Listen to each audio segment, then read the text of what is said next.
ये सरकार ठीक है, जैसे ही बंगाल का आसाम का चुनाव खत्म हो सकता है उससे भी आगे और भी ज़्यादा उसी तरह से वो हो जाए।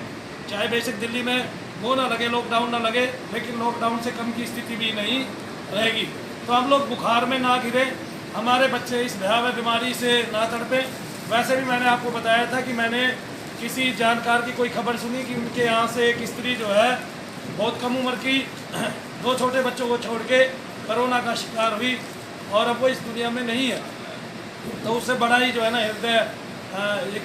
हृदय विदारक घटना है ये, और हम भी नहीं चाहते कि किसी आदमी के साथ ऐसी दुर्घटना हो। तो हमारा प्रयास यही रहेगा कि आप लोगों का दूर से ही कार्य करें। और ये ज़रूरी नहीं है, पहले भी हम जब लॉकडाउन लगा था दूर से ही सेवा दे रहे थे और आप लोगों के लिए फरियाद कर रहे थे।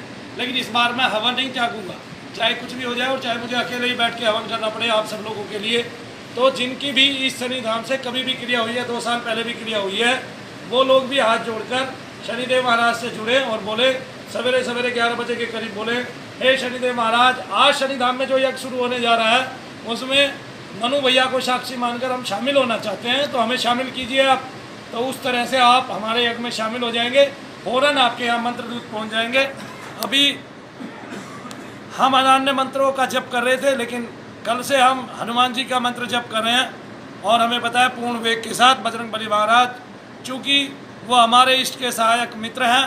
और सबसे बड़ी बात यह है कि हनुमान जी मुझे बहुत प्यार करते हैं।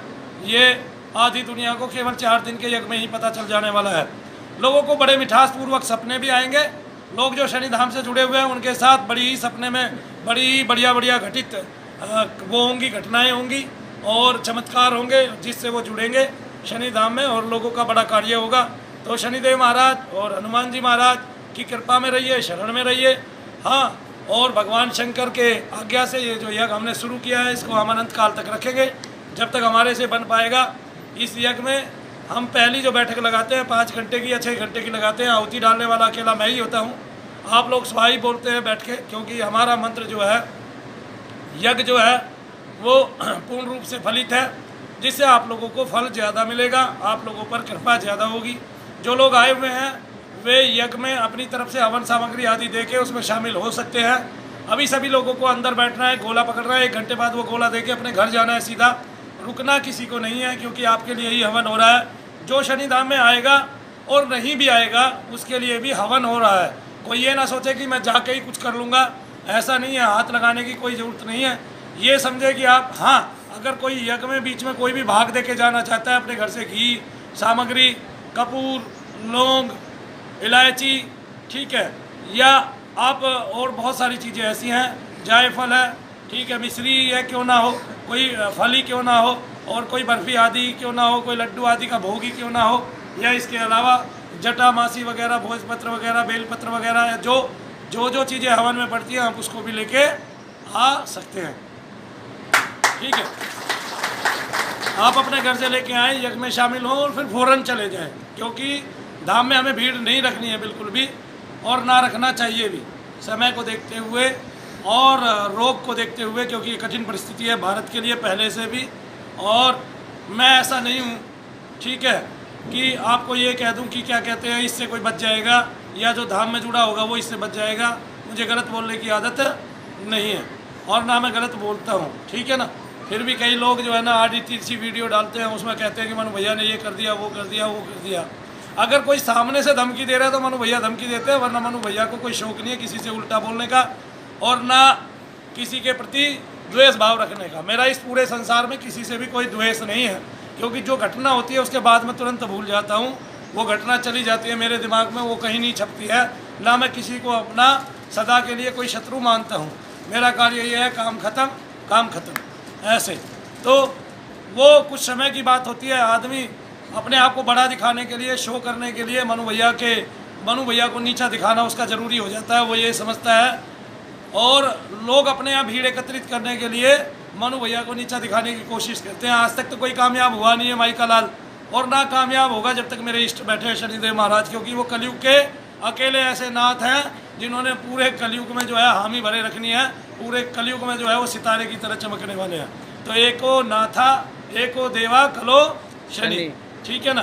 तो ये ऋचा मैंने आपको बता दिया। एको देवा कलो शनि, कलयुग के एक ही नाथ है और उनका नाम है शनिदेव महाराज। आगे पूरे संपूर्ण विश्व भर में शनिदेव महाराज की जो है वो बहुत ही ज़्यादा उनका परचम लहराने वाला है और लोग उनकी शरण में जाने वाले हैं अपने अपने दुखड़े और कष्ट मिटाने के लिए। ठीक है, मेरा ये परम सौभाग्य है कि मैं उनसे जुड़ा हूँ, मेरे इष्ट हैं, मेरे पिता हैं और आप सब लोगों के कल्याण के लिए सदैव जागृत हैं, सदैव तत्पर हैं और जागृत देव है, हमेशा ही ऊंची दृष्टि किए रखते हैं, ऊपर दृष्टि चढ़ी हुई है, ब्रह्म के ध्यान में सदा लीन है, भगवान सूर्य के सुपुत्र हैं, माता छाया के लाल हैं। तो ऐसे शनिदेव महाराज जो महाकालों के भी काल हैं, उनका इस पूरे जगत में न्यायकारी के नाम से डंका पिटता है और वो न्याय करते ही करते हैं। तो भक्तों के साथ भी न्याय करते हैं, सबके साथ न्याय करेंगे। आप सब लोगों के लिए यह हो रहा है, आपको बार बार आने की आवश्यकता नहीं है। हाँ, पूरे भारत में कहीं भी किसी को बहुत ज़्यादा तकलीफ है तो वो मेरे पास आ सकता है, अगर बहुत ज़्यादा तकलीफ है तो। जो लोग शनिधाम से जुड़े हुए हैं उनको अगर बहुत ज़्यादा तकलीफ है तो वो शनिधाम में आए, वरना रोज़ाना जो है ऐसे यज्ञ में शामिल हो। मैं उन्हीं के लिए यज्ञ कर रहा हूँ। किसी को आज आराम नहीं पड़ा, 1 हफ्ते बाद पड़ जाएगा, 1 हफ्ते में नहीं पड़ा तो 1 महीने के अंदर अंदर तो आराम पड़ी जाएगा, क्योंकि 1 महीने तक हमारा जो यज्ञ चलेगा उसमें कई लाख मंत्रों की आवृत्ति हो चुकी होगी और शनिदेव महाराज से आपके दर्द के लिए, दुख के लिए प्रार्थना हो चुकी होगी। तो उस प्रार्थना का एक असर है और वो असर मुझे फल जरूर देंगे शनिदेव महाराज, क्योंकि मेरी लोक कल्याण की कामना है, तो मेरी वो कामना पूर्ति जरूर होगी ही होगी। जय शनिदेव। जय शनिदेव।